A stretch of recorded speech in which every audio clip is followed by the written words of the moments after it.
नमस्कार, जय श्री राम, जय हिंद साथियों। मैं दीपक सिखवाल एक बार फिर से चाणक्य क्लासेस के YouTube चैनल और चाणक्य क्लासेस ऐप पर आपका हार्दिक स्वागत करता हूं, अभिनंदन करता हूं। और कोरोना के इस महामारी के दौर में ईश्वर से आपके और आपके परिवार के शुभ चिंतकों और इष्ट मित्रों सहित सबके मंगल स्वास्थ्य की कामना करता हूं। मित्रों, कोरोना के इस विकट महामारी के दौर में हम जानते हैं कि सबसे ज़्यादा जो प्रभावित होने वाला जो क्षेत्र है वो शिक्षा क्षेत्र है। विद्यार्थियों की शिक्षा इसमें बहुत ही बुरी तरह से बाधित हुई है। प्रतियोगी परीक्षाएं जो निरंतर चल रही है और कुछ नई भर्तियां भी आ रही है, और इस दौर में विद्यार्थी एक असमंजस की स्थिति में बना हुआ है कि हम अपनी पढ़ाई, अपनी तैयारी सुचारू रूप से कैसे करें। तो इसके लिए बेनीवाल सर ने जो आपको ये डिजिटल माध्यम से घर बैठे आपको जो एक शिक्षा का एक माध्यम उपलब्ध करवाया है, इसके लिए मैं बेनीवाल सर का आभार व्यक्त करता हूं, चाणक्य क्लासेस का आभार व्यक्त करता हूं। और मित्रों, आज हम बात करने जा रहे हैं व्याकरण के दूसरे अध्याय संधि के विषय में।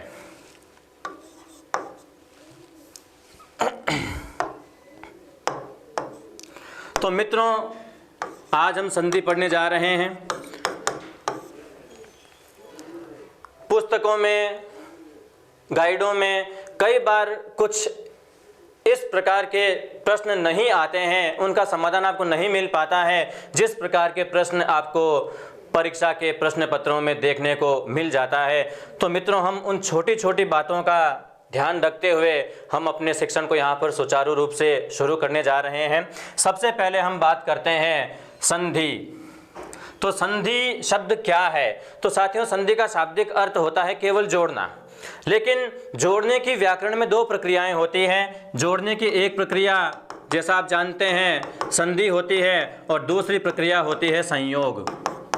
इन दोनों ही प्रक्रियाओं में हम शब्दों को जोड़ते हैं, शब्दों को संयुक्त करते हैं, लेकिन दोनों के बीच में एक मोटा अंतर यह है कि संधि में जहाँ कहीं पर भी शब्द जुड़ते हैं वहाँ ध्वनि परिवर्तन होता है। ध्वनि परिवर्तन संधि का मुख्य आधार है, मूल रूप से होने वाली एक प्रक्रिया है, जबकि संयोग में ध्वनि परिवर्तन नहीं होता है। तो केवल शब्दों को जोड़ने मात्र से संधि नहीं हो जाती है, हमें साथ में ध्वनि में आने वाले इस विकार को भी ध्यान में रखना होता है। परीक्षा में कई बार यहाँ से एक सवाल आपको पूछ लिया जाता है कि संधि का मुख्य आलंबन क्या है। हम बात करते हैं संधि का मुख्य आलंबन। संधि का मुख्य आलंबन। आलंबन का शाब्दिक अर्थ होता है आधार। कई बार हम शब्दों की टर्मिनोलॉजी में इस प्रकार से उलझ जाते हैं, फंस जाते हैं कि हमने कहीं पर आधार पढ़ा है और परीक्षा में शब्द आलंबन। तो बिल्कुल भी आपको भ्रमित नहीं होना है। आलंबन, आधार, इन दोनों का मतलब एक ही होता है, ठीक है। तो संधि का जो मुख्य आधार होता है वो होता है ध्वनि। अब हम इस बात को कैसे समझेंगे कि संधि का मुख्य आधार ध्वनि ही होता है? तो मित्रों, मैं एक उदाहरण के द्वारा आपको ये चीज़ समझा रहा हूँ। मान लीजिए ये एक संकेत लिखा गया है। हिंदी भाषा में संकेत को किस ध्वनि के लिए उत्तरदायी माना गया है? ई ध्वनि के लिए उत्तरदायी माना गया है। इसके साथ में एक मैंने ये संकेत और लिख दिया। ये किस ध्वनि के लिए उत्तरदायी है? ये अ ध्वनि के लिए उत्तरदायी है। जब तक ये अलग अलग हैं, इन दोनों का उच्चारण अलग अलग है, लेकिन जैसे ही ये दोनों संयुक्त हो जाएंगे संधि की प्रक्रिया के द्वारा, ई और अ को आप संयुक्त रूप से उच्चारित करेंगे तो इनका उच्चारण संयुक्त रूप से जब आप बोलोगे तो ई और अ का ई अ करके अगर आप बोलोगे तो ये य की ध्वनि के रूप में उच्चारित होगा। तो इस प्रकार ई एक अलग ध्वनि थी, अ एक अलग ध्वनि थी, दोनों ध्वनियाँ संयुक्त हुई और एक नई ध्वनि में रूपांतरित हो गई, और इसी ध्वनि परिवर्तन को हम क्या कहेंगे? संधि कहेंगे। तो संधि का मुख्य आलंबन क्या हो गया? ध्वनि हो गया। आपको परीक्षाओं में विचलित करने के लिए इसके ऑप्शन इस प्रकार से आ सकते हैं। मान लो अगर प्रश्न आ गया कि संधि का मुख्य आलंबन क्या है? संधि का मुख्य आलंबन क्या है? अगर इस प्रकार से एक प्रश्न आ गया तो आपको इसके विकल्प इस प्रकार से देखने को मिल सकते हैं: वर्ण, अक्षर, मात्रा, ध्वनि। कई बार कुछ परीक्षाओं में 5 ऑप्शन देने की भी प्रक्रिया होती है, प्रावधान होता है, तो वहाँ पर आपको दे दिया 5वां स्वर। अब इन 5 विकल्पों में से आपको किसी एक विकल्प को सही चुनना है। तो सामान्यतः जो हम पढ़ते हैं, हम संपूर्ण संधि अध्याय में वर्णों के बारे में पढ़ते हैं, वर्णों का मेल होता है, वर्णों का मेल होता है, तो अक्सर हम वर्ण को वहाँ पर चुन लेते हैं, लेकिन हमारा ये जवाब गलत हो जाता है। ध्यान रखिएगा कि संधि का मुख्य आलम्बन क्या होता है, ध्वनि होता है। तो इस प्रकार के यदि प्रश्न आ जाए तो इसी प्रकार से आपको इन प्रश्नों का उत्तर देना है। अब हम बात करते हैं संधि की परिभाषा के बारे में। ठीक है, कि संधि की परिभाषा क्या है, संधि किसे कहते हैं। तो मित्रों, संधि की परिभाषा किताबों में जो है लगभग वैसे ही मिलती जुलती है, लेकिन कई बार कुछ किताबों में आधी अधूरी परिभाषाएं आ जाती है जो आपको भ्रमित करती है। केवल इतना सा दिया होता है कि वर्णों के मेल को संधि कहते हैं। तो ध्यान रखना है कि केवल वर्णों का मेल ही संधि नहीं होता है, वर्णों के मेल में होने वाला जो ध्वनि परिवर्तन है ये भी साथ में आपको जोड़ करके और उसके बाद में इसकी एक समेकित परिभाषा बनानी है कि 2 वर्णों के परस्पर मेल से उत्पन्न ध्वनि परिवर्तन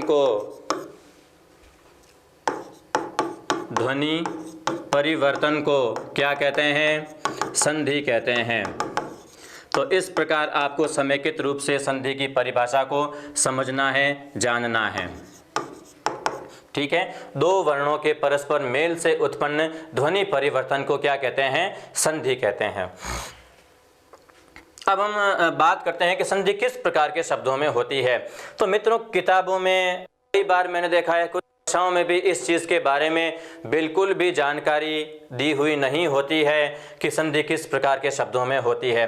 तो एक चीज़ का ध्यान रखना है कि संधि केवल और केवल तत्सम शब्दों में होती है, तद्भव शब्दों में कभी कोई संधि नहीं होती है। इस बात का विशेष रूप से ध्यान रखें। कई बार इस प्रकार के प्रश्न आ जाते हैं कि संधि किस प्रकार के शब्दों में होती है। सवाल क्या हो सकता है कि संधि किस प्रकार के शब्दों में होती है। अब यहाँ पर आपको विकल्प में मिल जाएगा तत्सम, तद्भव, देशज और विदेशी। अब इस प्रकार के जब आपको विकल्प मिल जाते हैं, अगर विकल्प और बढ़ाने हो तो संकर भी लिखा जा सकता है, अनुकृत शब्द भी लिखा जा सकता है। तो इस चीज़ का थोड़ा सा आप ध्यान रखें कि संधि केवल और केवल किस प्रकार के शब्दों में होती है, तत्सम शब्दों में ही संधि होती है। तद्भव, देशज और विदेशी शब्दों में कभी कोई संधि नहीं होती है। इस बात का विशेष तौर से ध्यान रखें। मैं आपको उदाहरण के द्वारा भी इस चीज़ को बता दूं। मान लीजिए मैंने एक शब्द लिखा है गंगा प्लस ऊर्मी, गंगा प्लस ऊर्मी।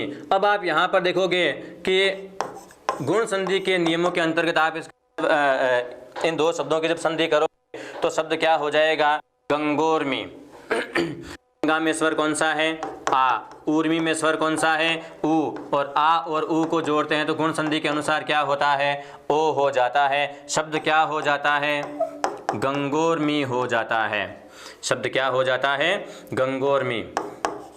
लेकिन इसी प्रकार से मैं अगर आपको एक शब्द दे दूं कि मोटा प्लस ऊन, इसकी संधि क्या होगी। तो यहाँ पर आप देखो मोटा में स्वर कौन सा, आ है, जैसा कि गंगा में स्वर आ था। ऊन में स्वर कौन सा है, ऊ दीर्घ है, जैसा कि ऊर्मी में भी ऊ दीर्घ था।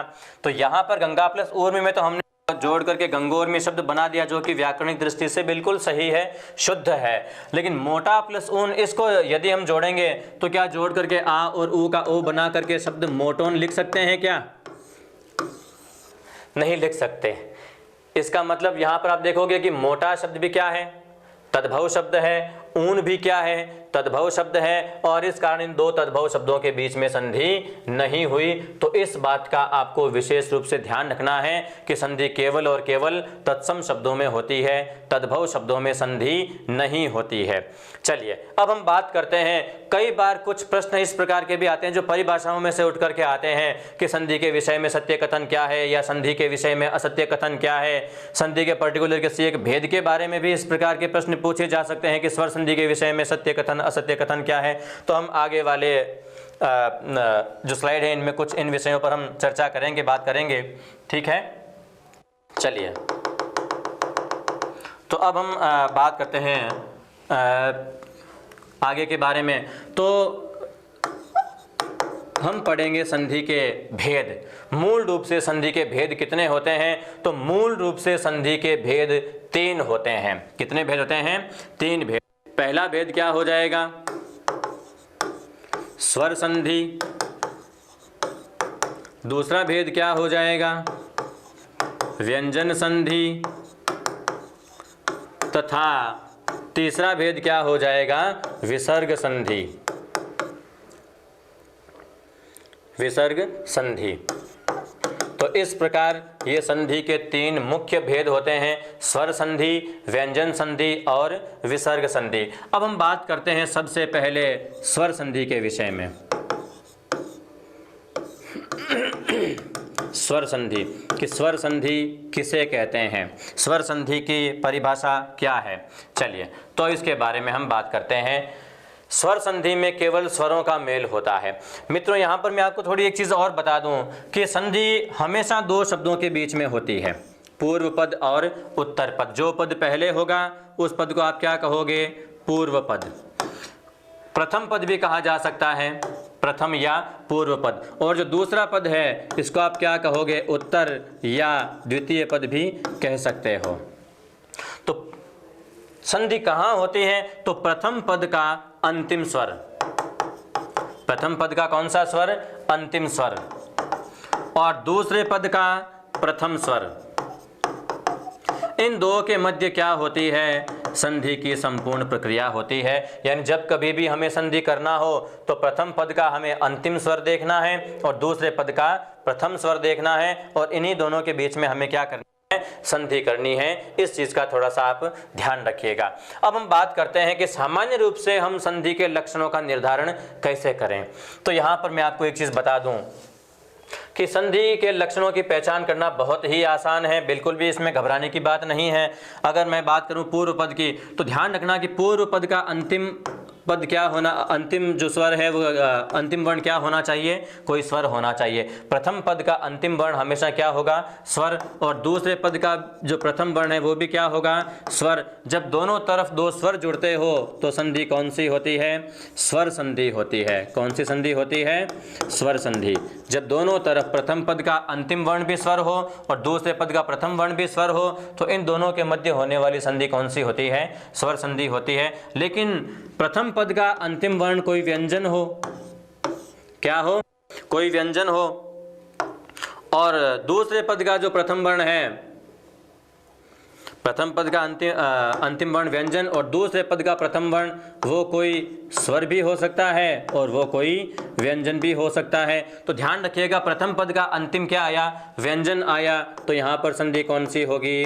व्यंजन संधि होगी। इस बात का ध्यान रखें। और इसी प्रकार से विसर्ग संधि के भेद को भी पहचानना बहुत आसान है। प्रथम पद की अंतिम ध्वनि किसकी होगी? विसर्ग की होगी। और दूसरे पद की प्रथम ध्वनि वो कोई स्वर भी हो सकती है और वो कोई व्यंजन भी हो सकती है। और तो अब आप ये देखिएगा कि प्रथम पद की अंतिम ध्वनि क्या हुई, वही उस संधि का मूल भेद होगा। तो प्रथम पद की अंतिम ध्वनि क्या हुई? विसर्ग हुई। तो होने वाली संधि भी कौन सी होगी? विसर्ग संधि होगी। इस बात का ध्यान रखें अच्छी तरह से। तो इस प्रकार मैं आशा करता हूं कि संधि के जो सामान्य लक्षण है वो आपके समझ में आ गए होंगे। अब हम बात करते हैं स्वर संधि के विषय में। ठीक है, तो परिभाषा आप समझ गए होंगे काफ़ी हद तक तो कि दोनों पदों में स्वर होना चाहिए, प्रथम पद का अंतिम और दूसरे पद का प्रथम। परिभाषा इसकी हम लिख लेते हैं, 2 स्वरों के योग से उत्पन्न होने वाले ध्वनि परिवर्तन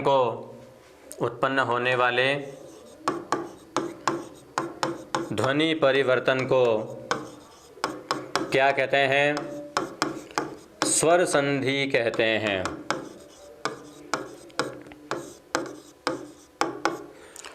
दो स्वरों के योग से उत्पन्न होने वाले ध्वनि परिवर्तन को क्या कहते हैं? स्वर संधि कहते हैं। स्वर संधि में केवल और केवल दो स्वरों का मेल होता है। यहाँ से कई बार एक प्रश्न आपको इस प्रकार से पूछ लेते हैं कि स्वर संधि के विषय में सत्य कथन या असत्य कथन क्या है? तो यहाँ पर आपको कुछ विकल्प इस प्रकार से देते हैं कि स्वर संधि में प्रथम पद का प्रथम वर्ण स्वर होता है। तो जैसा कि मैंने आपको बताया कि हमारा जो उद्देश्य है वो प्रथम पद से नहीं है, हमारा उद्देश्य प्रथम पद के अंतिम वर्ण से है, प्रथम वर्ण से नहीं है। तो ये विकल्प गलत हो जाता है कि प्रथम पद का प्रथम वर्ण संधि हो या स्वर संधि में कोई स्वर हो या व्यंजन हो, इससे कोई फर्क नहीं पड़ता है। तो ध्यान रखिएगा कि स्वर संधि में योग तो केवल दो स्वरों का होता है, लेकिन निर्मित वर्ण व्यंजन हो सकता है। ठीक है, वापस एक बार आप समझ लें कि स्वर संधि में मेल या योग तो केवल दो स्वरों का होता है, लेकिन निर्मित वर्ण क्या हो सकता है? व्यंजन हो सकता है। जैसा कि हम यण संधि और अयादि संधि में पढ़ते हैं, य और व जो बनते निश्चित रूप से दो स्वरों के मेल से हैं, लेकिन निर्मित होने वाले ये वर्ण स्वर नहीं व्यंजन वर्ण होते हैं। इसलिए आप यहाँ पर साथ में एक नोट लिख लीजिएगा, बहुत ही काम का है ये आपके लिए। ठीक है, नोट में आप अच्छी तरह से एक बार इस चीज़ को लिख लीजिएगा कि स्वर संधि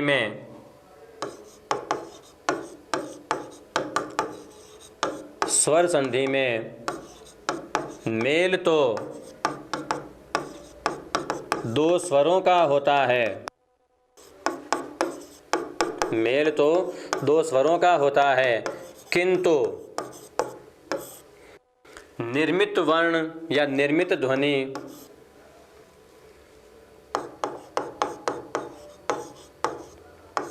निर्मित वर्ण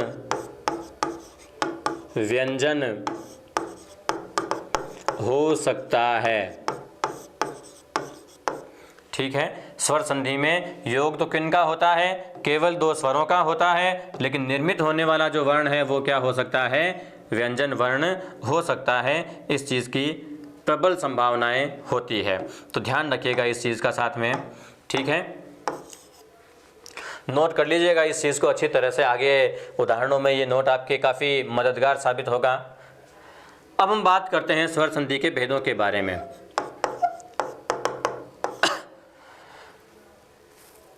तो स्वर संधि के मूल रूप से 5 भेद होते हैं। कितने भेद होते हैं? 5 भेद, जिनमें जो पहला भेद है वो क्या हो जाएगा?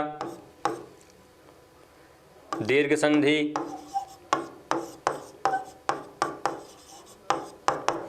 दूसरा भेद क्या हो जाएगा?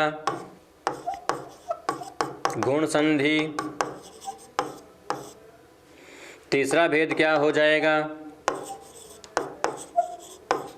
वृद्धि संधि।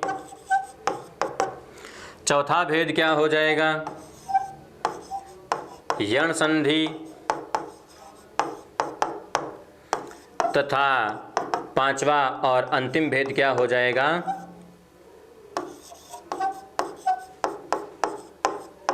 अयादि संधि। ठीक है, तो इस प्रकार ये 5 भेद हो जाते हैं स्वर संधि के। दीर्घ संधि, गुण संधि, वृद्धि संधि, यण संधि और अयादि संधि, ये 5 भेद होते हैं स्वर संधि के। अब हम बात करते हैं इन भेदों की परिभाषाओं, इनको समझने के तरीकों, इनके उदाहरणों के बारे में। तो हम सबसे पहले बात करेंगे किस संधि के बारे में? दीर्घ संधि के बारे में। तो अब आप देखिए दीर्घ संधि किसे कहते हैं। पहला जो भेद है वो क्या हो जाएगा? दीर्घ संधि।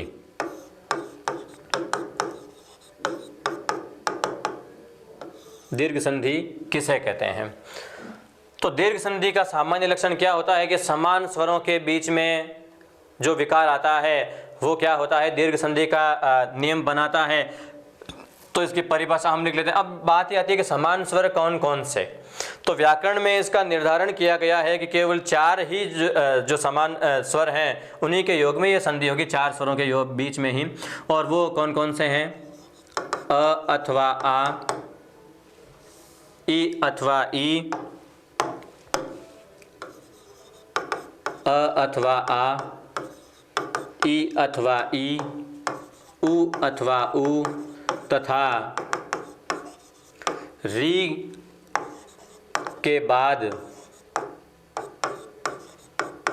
यदि समान स्वर, समान स्वर से यहाँ मतलब क्या हो जाएगा, समान स्वर से हमारा मतलब हो जाएगा कि अ अथवा आ के बाद में अ अथवा आ ही आना चाहिए, ई अथवा ई के बाद में ई अथवा ई आना चाहिए, उ अथवा उ के बाद में उ अथवा उ आना चाहिए, तथा री के बाद क्या होना चाहिए, री ही होना चाहिए। तो री के बाद री हो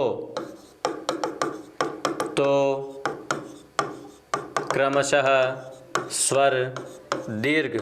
अब दीर्घ बोले तो दीर्घ क्या हो जाएगा, तो अ आ का दीर्घ क्या हो जाएगा, आ, ई का दीर्घ क्या हो जाएगा, ई, उ का दीर्घ उ, तथा री का दीर्घ क्या हो जाएगा, री हो जाएगा।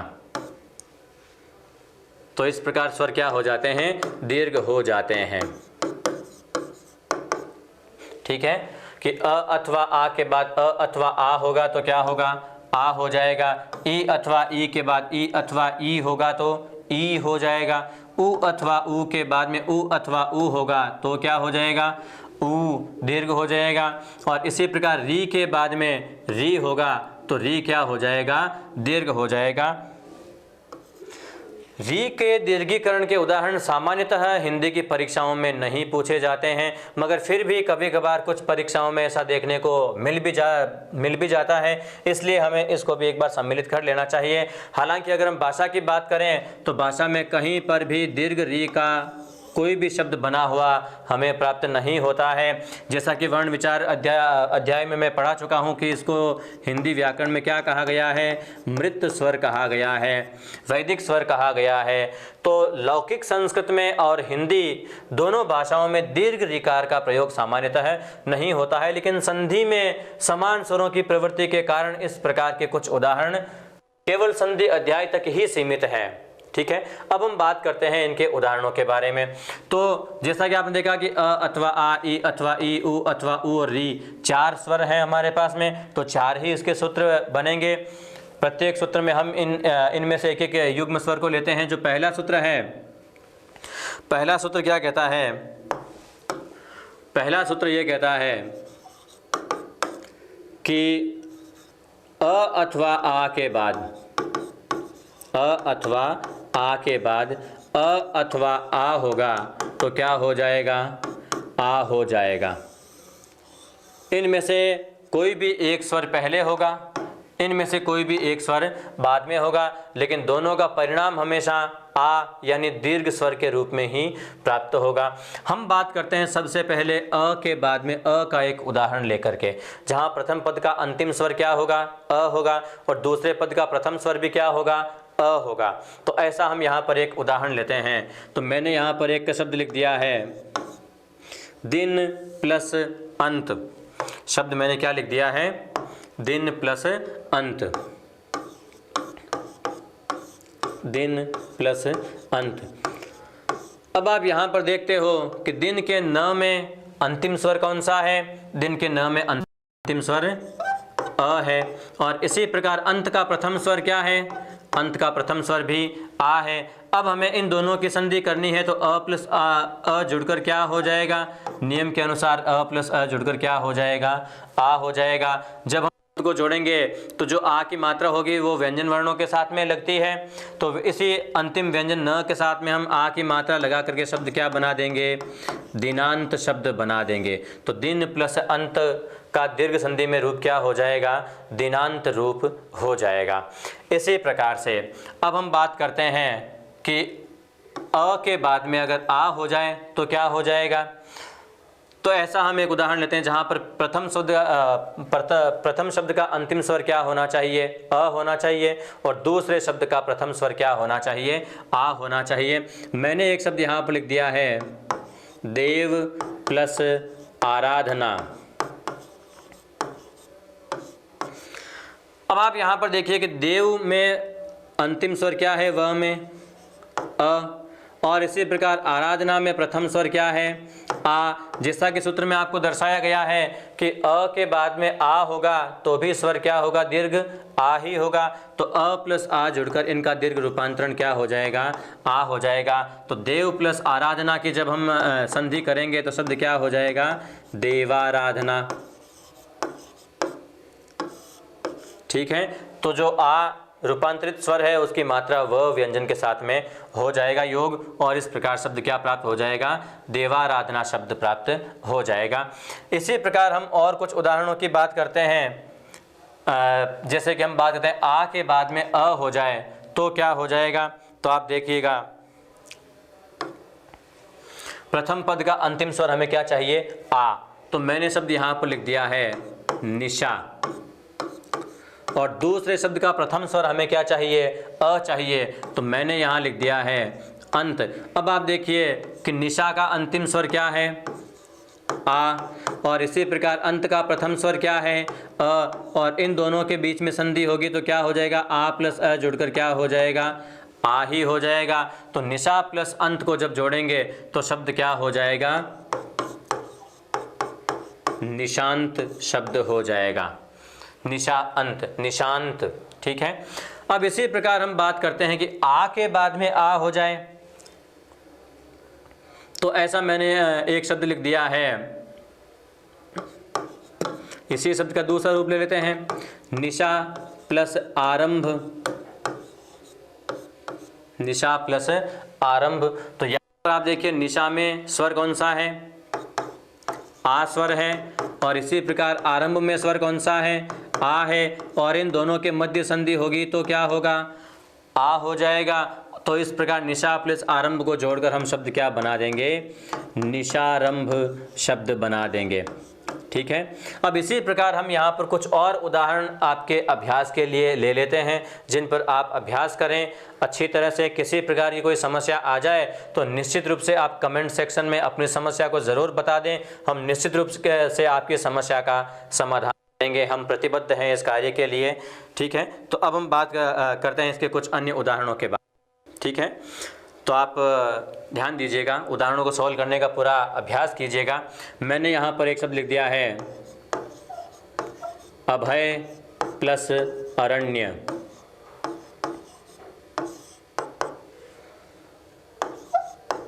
शुभ प्लस आरंभ,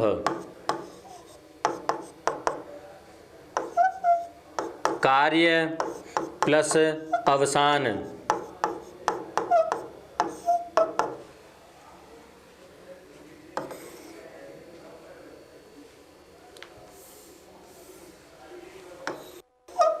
स प्लस अवधान,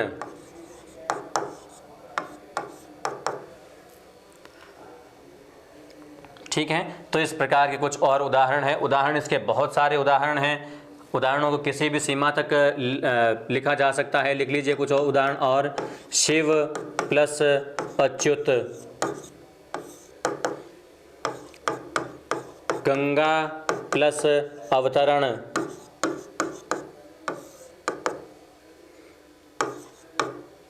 देव प्लस आराधना, ये तो लिख चुके हैं।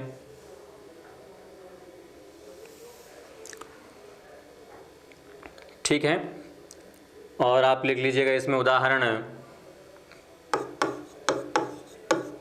दिवस प्लस अवसान, मरण प्लस आसन्न, हास्य प्लस आस्पद। ठीक है। तो ऐसे कुछ उदाहरण हैं, आप इन उदाहरणों को सॉल्व कीजिएगा।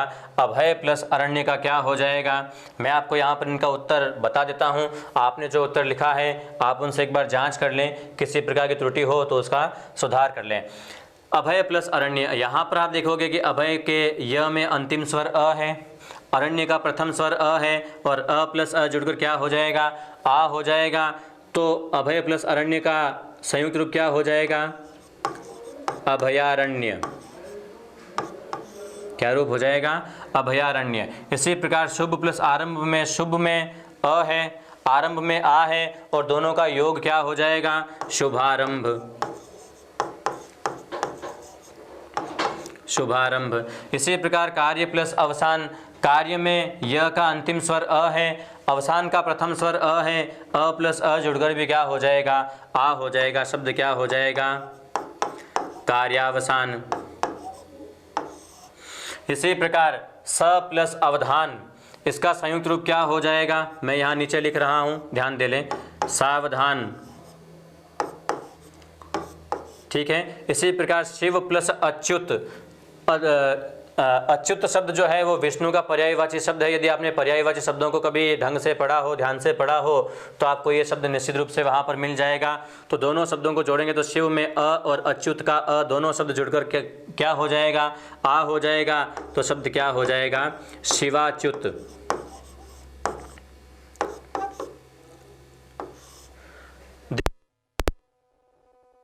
में अस्वर, अवसान का अस्वर, इन दोनों के मध्य संधि होकर शब्द क्या हो जाएगा, दिवसावसान,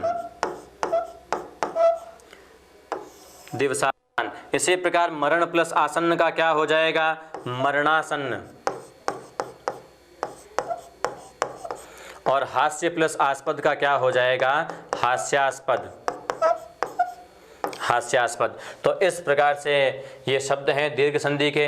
आप इन शब्दों पर अच्छी तरह से अभ्यास करें। फिर भी कोई अगर समस्या रह जाए तो निश्चित रूप से आप कमेंट सेक्शन में बताएं, उसका समाधान किया जाएगा। अब हम बात करते हैं दीर्घ संधि के दूसरे सूत्र के बारे में। दीर्घ संधि का जो दूसरा सूत्र है, दीर्घ संधि का दूसरा सूत्र ये कहता है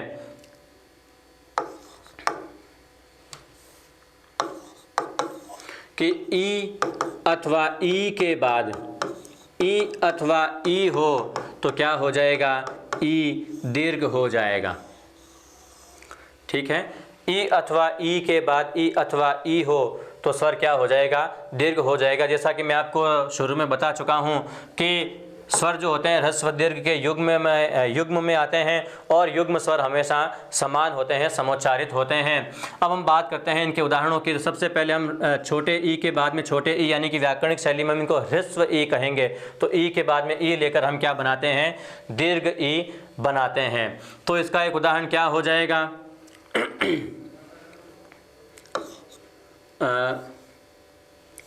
हम इसका शब्द लिख लेते हैं प्रति प्लस इति।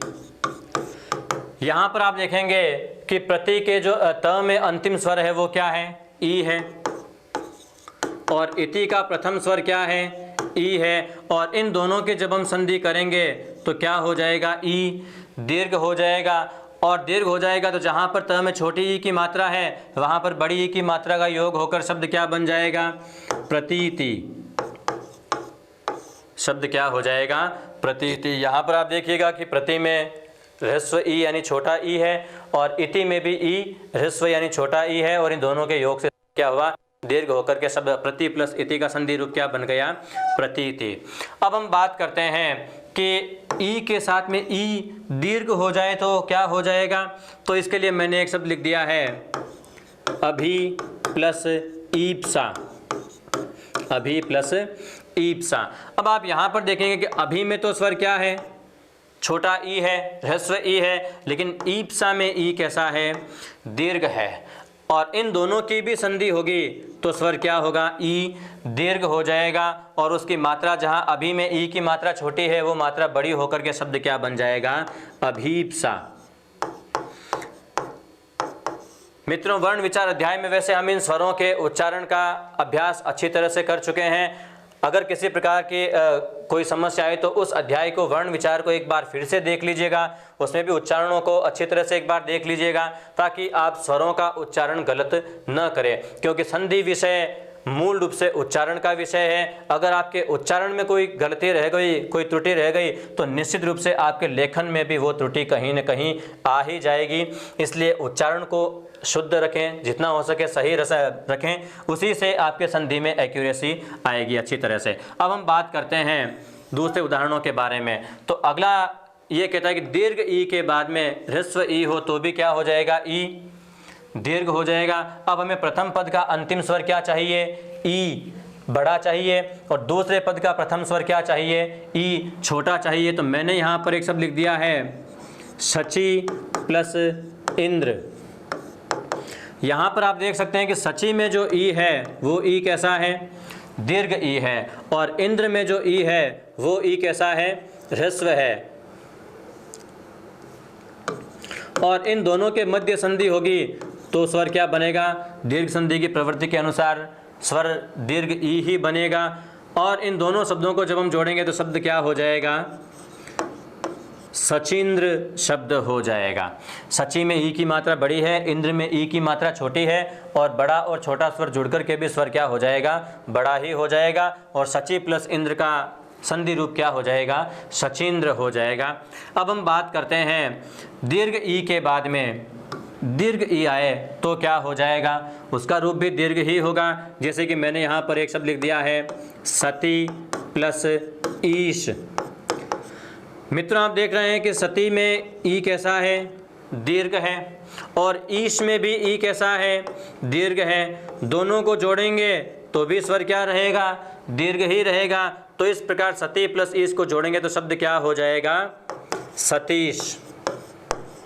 शब्द क्या हो जाएगा? सतीश। तो निश्चित रूप से ये नियम आपके समझ में आ गया होगा। एक बार अच्छे से वापस इसको और देख लें कि ह्रस्व ई के बाद ह्रस्व ई होगा तो भी स्वर दीर्घ ई होगा। उदाहरण के लिए प्रति प्लस इति हमने लिखा है, तो प्रति इति में आप देख सकते हैं ती की मात्रा बड़ी है। इसी प्रकार अभी प्लस ईप्सा में, अभी में ह्रस्व ई है और ईप्सा में ई दीर्घ है, बड़ा ई है, और दोनों जुड़कर बड़ा ई बन जाता है। शब्द क्या हो जाता है? अभीप्सा। इसकी मात्रा बड़ी ई की मात्रा, आपको अभी में जहाँ पर छोटी ई की मात्रा है वहाँ पर बड़ी ई की मात्रा लगानी है।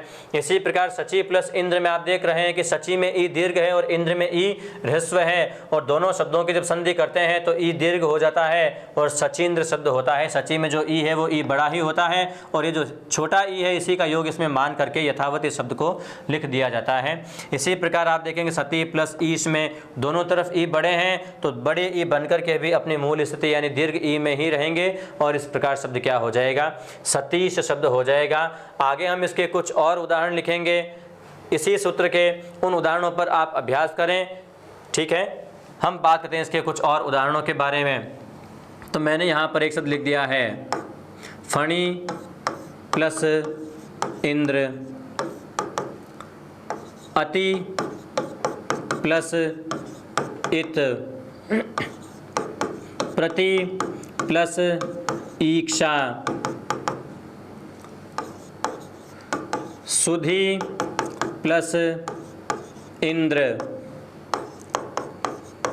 गौरी प्लस ईश्वर, रति प्लस ईश। तो इस प्रकार के कुछ और उदाहरण हैं। देवी प्लस ईश्वर, गिरी प्लस ईश, या रवि प्लस इंद्र। रवि प्लस इंद्र जो शब्द है ये कई बार मैंने देखा है कि जिन विद्यार्थियों का, जिन लड़कों का नाम रविंद्र होता है वो अक्सर इस नाम को गलत लिखते हैं इस प्रकार से। व्याकरणिक दृष्टि से ये शब्द क्या है? अशुद्ध है। अब इसकी शुद्धि कैसे होगी? यहीं पर इसी संधि में आपको इस चीज़ का पता चलेगा। सबसे पहले हम बात करते हैं फणी प्लस इंद्र की। तो फणी प्लस इंद्र में आप देखते हैं फणी में ई की मात्रा छोटी है, आगे ई की मात्रा बड़ी है, तो क्या करना है? ई की मात्रा को बड़ी करना है। शब्द क्या हो जाएगा? फणींद्र। ठीक है, फणी शब्द सर्प का पर्यायवाची है और इंद्र शब्द का शाब्दिक अर्थ होता है राजा, अर्थात सर्पों का राजा यानी शेष नाग का पर्यायवाची शब्द बनता है फणींद्र। शब्दों के साथ में आप शब्दों के अर्थ को भी समझते जाइएगा, जिससे इसी के साथ में पर्यायवाची जो शब्द हैं वो भी आपके तैयार होते जाएंगे। अति प्लस इत को आप जोड़ोगे तो शब्द क्या हो जाएगा? अतीत। इसी प्रकार प्रति प्लस ईक्षा का क्या हो जाएगा? प्रतीक्षा। ईक्षा में आप देखिएगा कि जब संधि विच्छेद करते हैं तो प्रति में ई छोटा है और ईक्षा में ई बड़ा है। छोटा और बड़ा ई जुड़ करके भी बड़ा ई बन जाता है। इसी प्रकार सुधी प्लस इंद्र का क्या हो जाएगा? सुधींद्र हो जाएगा। गौरी प्लस ईश्वर में आप देखिए दोनों स्वर बड़े हैं, गौरी में भी ई बड़ा है, ईश्वर में भी ई बड़ा है। शब्द क्या हो जाएगा? गौरीश्वर। इसी प्रकार रति प्लस ईश में आप देखिएगा रति में ई छोटा है और ईश में ई बड़ा है। शब्द क्या हो जाएगा? रतीश। ठीक है। देवी प्लस ईश्वर, देवी में भी ई बड़ा है, ईश्वर में भी ई बड़ा है। शब्द क्या हो जाएगा? देवीश्वर। और इसी प्रकार गिरी प्लस ईश, यहाँ आप देखिएगा कि गिरी में ई छोटा है और ईश में ई बड़ा है। शब्द क्या हो जाएगा? गिरीश। छोटा और बड़ा स्वर जुड़कर बड़ा स्वर बन जाएगा। और जहाँ तक कि मैंने आपको कहा कि रविंद्र नाम गलत लिखते हैं, तो आप देखिएगा रवि में ई कैसा है, छोटा है, और इंद्र में भी ई कैसा है, छोटा है। दीर्घ संधि के नियम के अनुसार दो ह्रस्व स्वर जुड़कर क्या हो जाते हैं, बड़े हो जाते हैं, दीर्घ हो जाते हैं। तो रवि प्लस इंद्र का जो शुद्ध रूप है वो क्या होगा, रविंद्र होगा। तो इस प्रकार से आप इस संधि को समझिएगा। शब्दों के शुद्धि में ये अध्याय आपके लिए बहुत ही महत्वपूर्ण होगा। संधि एक ऐसा अध्याय है जो आपके कई समस्याओं का समाधान केवल एक इसी अध्याय में छिपा हुआ है। जैसे कि हम बात करते हैं शब्द शुद्धि की बात करते हैं, तो शब्द शुद्धि में भी कई बार जो प्रश्न आते हैं उनमें केवल मात्राओं संबंधी अशुद्धियां ही होती है, और मात्राओं संबंधी जो अशुद्धियां हैं वो सारे यौगिक और योग रूढ़ शब्दों में इस संधि के द्वारा जो ठीक की जा सकती है। दूसरी बात हम बात करते हैं पर्यायवाची शब्दों के विषय में। तो पर्यायवाची शब्दों में भी शब्दों को जोड़ करके ही नए शब्द बनाए जाते हैं, और वही ऐसे कुछ नए शब्द बनते हैं जो कि आपके पर्यायवाची शब्दों में कहीं न कहीं आपको नज़र आ जाते हैं। तो इन तमाम चीज़ों का आप ध्यान रखते हुए संधि अध्याय का अध्यापन कीजिएगा। हम आगे का बात करते हैं इसी दीर्घ संधि के अगले सूत्र के बारे में।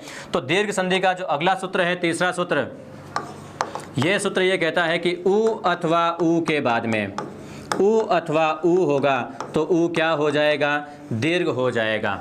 उ क्या हो जाएगा, दीर्घ हो जाएगा। तो इसी तरह से हम कुछ और, जिस तरह से हमने पिछले उदाहरण पढ़े थे अच्छी तरह से पूरे खंड खंड करके, हम उसी तरह से इनका भी पूरा विश्लेषण करते हुए पढ़ेंगे। सबसे पहले हम बात करते हैं ह्रस्व उ के बाद में ह्रस्व उ हो तो स्वर क्या हो जाना चाहिए, दीर्घ उ हो जाना चाहिए। जैसे मैंने यहाँ पर एक शब्द लिख दिया है, गुरु प्लस उपकार। मित्रों यहाँ पर मैं आपको एक चीज़ और बता दूँ कि र के साथ में उ स्वर का योग कई बार आपके लिए कष्ट साध्य हो जाता है।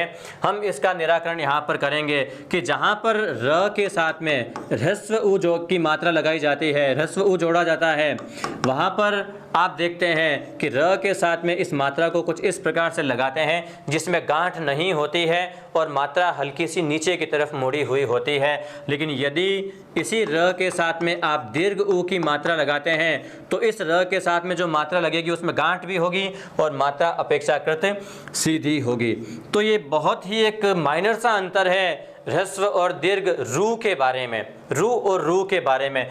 तो इसको आप थोड़ा ध्यान से समझते हुए लिखिएगा, पढ़िएगा, ठीक है, क्योंकि ये चीज़ आपके लिए बहुत ही कष्ट साध्य हो जाती है। आप उदाहरणों की अगर बात करें तो जैसे कि रुपया शब्द है, तो रुपया में जो ऊ है वो छोटा ऊ है, और इसी प्रकार रूप में जो ऊ है वो ऊ कैसा है, बड़ा ऊ है।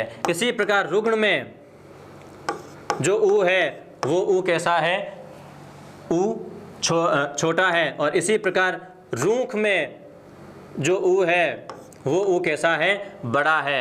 ठीक है, तो इस प्रकार से इन शब्दों का आप थोड़ा ध्यान रखिएगा। कई बार तत्सम तद्भव शब्दों में भी ये ह्रस्व दीर्घ की जो मात्राएं हैं वो आपको विचलित कर सकती है। ठीक है, जैसे कि रुक्ष, रुक्ष, रूखा, ये तत्सम है, ये तद्भव है। अब आप यहाँ पर देखिए कि तत्सम शब्द में ऊ की, रुक्ष में रूप में ऊ की मात्रा छोटी हुई, लेकिन इसी के तद्भव रूप में ये स्वर दीर्घ हो गया, बड़ा हो गया। तो इस प्रकार से इन शब्दों के रूपों पर भी हमें विशेष रूप से ध्यान देना है। ठीक है, अब हम बात करते हैं आगे इन उदाहरणों के बारे में। तो जैसे आप देखा कि गुरु प्लस उपकार में, गुरु में ऊ की मात्रा है, उपकार में भी ऊ की मात्रा है। आप देख सकते हैं दोनों तरफ जो है वो ह्रस्व ऊ है, छोटे ऊ की मात्रा है। एक तरफ छोटा ऊ जो है वो मात्रा के रूप में जुड़ा हुआ है, दूसरा तरफ स्वतंत्र रूप से स्वर के रूप में आया हुआ है, और इन दोनों को जब हम जोड़ेंगे तो ऊ क्या हो जाएगा, दीर्घ हो जाएगा। अब रही बात गुरु प्लस उपकार को जोड़ के लिखने की, तो परीक्षा में आपको ये रूप, आप इन दो शब्दों के बीच में कंफ्यूज होते हो कि इन दोनों में से सही कौन सा होता है, और अक्सर कई बार हम जल्दबाजी में इसको सही करके आ जाते हैं और यहीं पर हम मात खा जाते हैं, हमारा ये विकल्प गलत हो जाता है। और फिर जब इस बात पर हम चर्चा करते हैं कि हमारा ये गलत हो गया तो क्यों हो गया, और उस समय हमें मालूम पड़ता है कि इस रू की एक छोटी सी हल्की सी बनावट को ध्यान में न रखने के कारण हमारा ये पूरा एक सवाल गलत हो गया। कई बार विद्यार्थी ऐसी छोटी छोटी गलतियों से पॉइंटों के कुछ अंतराल से पीछे रह जाते हैं। तो सोचिएगा कि ये एक छोटी सी मात्रा आपको भविष्य में कितना पीछे की ओर ले जा सकती है। इस चीज़ को थोड़ा सा ध्यान में रखें। तो गुरु प्लस उपकार का जो संधि रूप है वो क्या हो जाएगा, गुरूपकार हो जाएगा। परीक्षा में जब इस प्रकार के विकल्प आए तो नज़र को, दृष्टि को गड़ाते हुए, बहुत ही सावधानी पूर्वक शब्दों को देखते हुए और प्रश्न को ध्यान से पढ़ते हुए आप सही उत्तर का चयन करें। ठीक है, अब हम बात करते हैं आगे दूसरे उदाहरणों के बारे में। तो यहाँ पर आपने देखा कि दोनों ही तरफ ह्रस्व उ का प्रयोग हुआ है। अब आगे वाले उदाहरणों में इसी ह्रस्व उ के बाद हम दीर्घ उ का एक उदाहरण बना लेते हैं, जहाँ प्रथम पद का अंतिम स्वर क्या होगा, ह्रस्व उ होगा, और दूसरे पद का जो प्रथम स्वर होगा वो क्या हो जाएगा, दीर्घ उ हो जाएगा। तो मैंने यहाँ पर एक शब्द लिखा है गुरु प्लस ऊष्मा। अब आप यहाँ पर देखिएगा कि में र में उ जो है वो ह्रस्व उ है और ऊष्मा में जो उ है वो दीर्घ है। आप जानते हैं कि ह्रस्व और दीर्घ स्वर जुड़कर के भी क्या बनेंगे, दीर्घ स्वर ही बनेंगे। मैं यहाँ पर र के उदाहरण इसलिए ले रहा हूँ ताकि ह्रस्व और दीर्घ उ की मात्रा का जो योग आप र के साथ करते हो उन पर आपका अच्छा खासा अभ्यास हो जाए। तो गुरु प्लस ऊष्मा को आप जोड़ करके शब्द क्या बनाओगे, गुरुष्मा। यहाँ पर भी आप ध्यान रखिएगा कि ऊ की मात्रा में गांठ लगानी है और मात्रा को थोड़ा सा सीधा रखना है। शब्द क्या हो जाएगा, गुरुष्मा। ठीक है, इसी प्रकार हम बात करते हैं कि दीर्घ ऊ के बाद में ह्रस्व ऊ हो जाएगा तो भी ऊ क्या हो जाएगा, दीर्घ ही होगा। जैसे कि दीर्घ ऊ का हम एक उदाहरण लिख लेते हैं, वधु प्लस उत्सव। कई बार मैंने देखा है कि कुछ सामान्य शब्द ऐसे होते हैं जिनको विद्यार्थी गलत लिखते हैं। जैसे कि एक शब्द होता है वधु, अक्सर मैंने देखा है कि विवाह की पत्रिकाओं में वधु लोग इस प्रकार से लिख देते हैं। जैसे कि दूध, कई बार दुकानों पर चलते फिरते देखते हैं कि दूध में दूध को ऐसे लिख देते हैं, जबकि वास्तविकता क्या होना चाहिए, इन दोनों में ऊ की मात्रा बड़ी होनी चाहिए। सूर्य को ऐसा लिख देते हैं या ऐसा लिख देते हैं, इन दोनों में से कौन सा विकल्प सही है, सूर्य। आप देखेंगे तो ऊ दीर्घ होगा, लेकिन कई जगह हम देखते हैं कि ह्रस्व ऊ की मात्रा लगा देते हैं। तो आपको ध्यान रखना है इन मात्राओं के विषय में। वधु में भी जो ऊ की वो क्या होगी, बड़ी होगी। इन मात्राओं के चयन में आप विशेष रूप से थोड़ा सा सावधान रहें। ये छोटी छोटी गलतियां हम करते हैं जो हमें बहुत ही शर्मिंदा कर देती है। ठीक है, अब हम बात करते हैं वधु प्लस उत्सव में। आप देखिए वधु में ऊ कैसा है, दीर्घ ऊ है, उत्सव में ऊ कैसा है, ह्रस्व है, और इन दोनों को जोड़ेंगे तो क्या हो जाएगा, दीर्घ ऊ हो जाएगा। और वधु प्लस उत्सव का संयुक्त शब्द क्या हो जाएगा, वधूत्सव। ठीक है, तो इस प्रकार से वधु प्लस उत्सव की संधि हो जाएगी। अब हम बात करते हैं दीर्घ ऊ के बाद में दीर्घ ऊ होगा तो भी ऊ क्या हो जाएगा, दीर्घ ही हो जाएगा। तो हम कुछ ऐसे शब्दों का चयन करते हैं जहां प्रथम पद का अंतिम स्वर दीर्घ हो, दूसरे शब्द का प्रथम स्वर भी क्या हो, दीर्घ ऊ हो। मैंने यहाँ पर एक शब्द लिख दिया है भू प्लस ऊष्मा। यहाँ पर आप देखोगे कि भू में जो ऊ है, ऊष्मा में जो ऊ है वो भी क्या है, दीर्घ है। और इन दोनों को जब हम जोड़ेंगे तो भी क्या होगा, दीर्घ स्वर ही होगा। तो इस प्रकार भू प्लस ऊष्मा का रूप क्या हो जाएगा, भूष्मा रूप हो जाएगा। ठीक है, हम बात करते हैं इसके कुछ और आगे उदाहरणों के बारे में। ठीक है, कुछ इसके उदाहरण हम और लिख लेते हैं। जैसे कि मैंने यहाँ पर लिख दिया विधु प्लस उदय, या भानु प्लस उन्मेष, गुरु प्लस उन्मुख, साधु प्लस उपदेश। तो इस प्रकार के कुछ और उदाहरण आ जाते हैं। यहाँ पर आप देखिएगा कि जो भी शब्द हैं इसमें कहीं न कहीं ह्रस्व दीर्घ ऊ की मात्राएं इस प्रकार आपको मिल सकती है, और उसके बाद में भी ऊ की मात्रा मिलेगी। जब आप इनको जोड़ेंगे तो विधु प्लस उदय का रूप क्या हो जाएगा, विधुदय। विधु में भी छोटा ऊ है, उदय में भी ऊ छोटा है, और दोनों छोटे ऊ जुड़कर क्या हो जाएगा, ऊ बड़ा हो जाएगा। इसी प्रकार भानु प्लस उन्मेष में भी आप देख सकते हैं दोनों तरफ ह्रस्व ऊ है और दोनों को जोड़ेंगे तो दीर्घ ऊ हो जाएगा। शब्द क्या हो जाएगा, भानुन्मेष। गुरु प्लस उन्मुख का क्या हो जाएगा, गुरुन्मुख।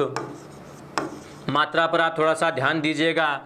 गुरु में ऊ छोटा है और जो दोनों छोटे स्वर को जोड़कर हमें बड़ा बनाना है। तो इस बात का आप थोड़ा सा यहाँ पर ध्यान रखिएगा ताकि परीक्षा में किसी प्रकार की कोई त्रुटि, कोई गलती ना हो। साधु प्लस उपदेश का क्या हो जाएगा?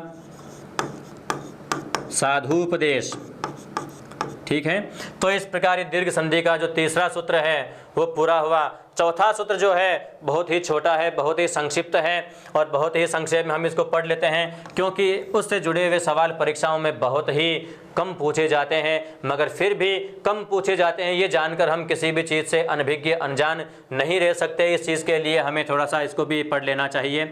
चौथा और अंतिम सूत्र ये कहता है कि री के बाद में री हो तो री क्या हो जाता है? दीर्घ हो जाता है। और दीर्घ रूप से जुड़े हुए हालांकि सवाल बहुत ही कम पूछे जाते हैं। हिंदी भाषा में दीर्घ री को मृत स्वर माना गया है, जैसा कि मैं आपको वर्ण विचार अध्याय में इस बारे में विस्तार से बता चुका हूँ। रही बात इनकी मात्रा का योग करने की, तो मान लीजिए कि किसी वर्ण के साथ में जब हम री की मात्रा को जोड़ते हैं तो हम इसकी मात्रा को वर्ण के नीचे कुछ इस प्रकार से जोड़ते हैं। लेकिन इसी मात्रा जुड़े हुए शब्द के बाद यदि फिर से हमें री और जोड़ना पड़ जाए तो एक री की मात्रा लगी हुई है, इसी के नीचे हमें एक और री की मात्रा बढ़ा देनी चाहिए, जिससे ये मात्रा का दीर्घ रूप बन जाता है। तो सर्वत्र हम दीर्घ री की जो मात्रा है वो इसी प्रकार से लगाएंगे वर्ण के नीचे।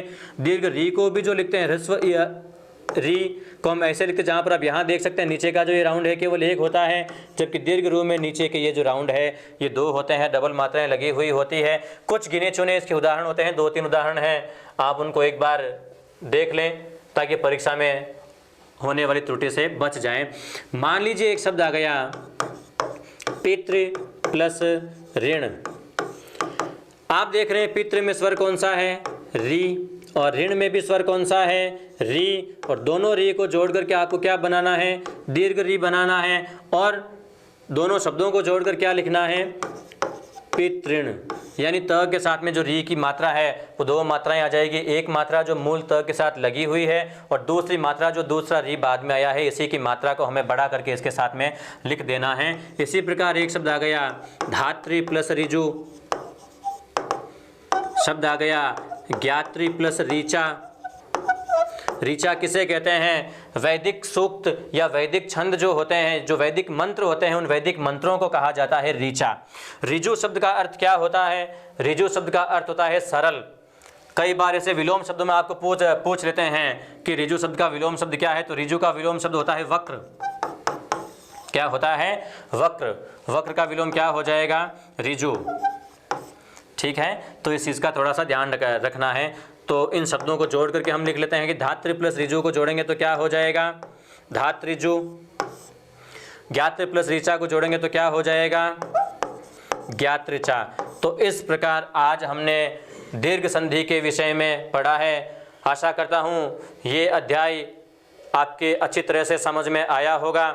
अगले अध्याय में हम इसी संधि के जो